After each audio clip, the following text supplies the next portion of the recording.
Hi guys, welcome to episode 35 of Tiny ADHD Superpower, brought to you by Healthcare Heart. Today's lesson is ADHD and Timelessness, part 4. So, according to Dr. Barkley, this is the biggest theory that he came up with. ERO arrangement, event, responses, and outcome or consequences. So, this is all about CBT today, cognitive therapy behavior. Look at the ERO arrangements in their life, events that need to be addressed, responses to prepare for them, as well as outcomes or consequences from them.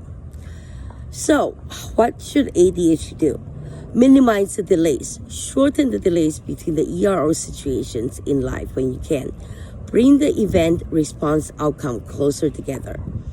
Such as for daily tasks, use external timing devices that are visible while working, such as cell phone timer, cooking timer, watches that vibrates, like I mentioned before about the time management. Time management advice. For larger tasks, break them down into smaller quotas or shorter durations with shorter breaks in between. For larger assignments, chunk them into smaller steps and do these smaller ones daily. So, like I said, think work breakdown structure in project management, where everything is down to the minimum chunks of time and allows the kid to maintain that consistency in their daily routine. So for one example, Dr. Barkley mentioned was that let's give let's say the teacher give the kid the first month to read the book, second month to finish the book report, and third month is the feedback. Well, that's hell. That is hell for ADHD kids. You know, a month time is such a long time away and they can't break it into chunks. So what do? Break down, say half a chapter, one chapter per day. You know, and then with a reward, they can play music, they can go to play their game, they can, do Legos, whatever. And do this every single day. Maintain that pattern is the biggest thing. We are time-binding animals, so no other species deal with the time like we do. If we can reduce the functions of the frontal lobe in the executive brain to one essential idea, it's the binding of events over time in mind. It's to deal with the future, which is outcome and the consequences. As Dr. Barkley said, if you put time between these three variables, you can disable the ADHD people because you're requiring more and more of the time binding function that ADHD people are just having problem with their daily life and the frontal lobe.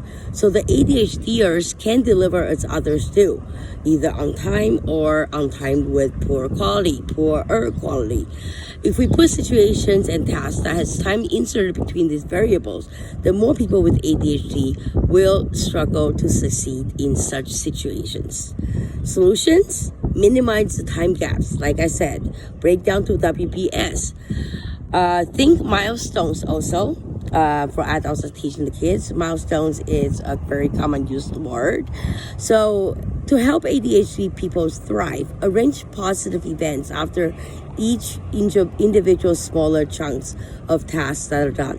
Think milestones in this instance and say a special project team outing for achieving each one of the milestones with project executive.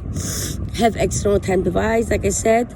Lastly, what I call it the active monitoring of time instead of the passive control of time. So using the timers instead of snoozing it is one way of doing that.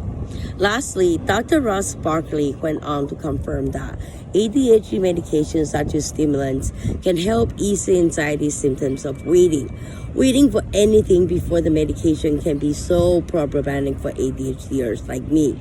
It's like having to wait in the emergency room at the hospital. It is hell. Trust me, it is hell. Haha. So take your medications on time. Always talk to physicians about everything and learn CBT along with your medication. Goodbye. 明天见.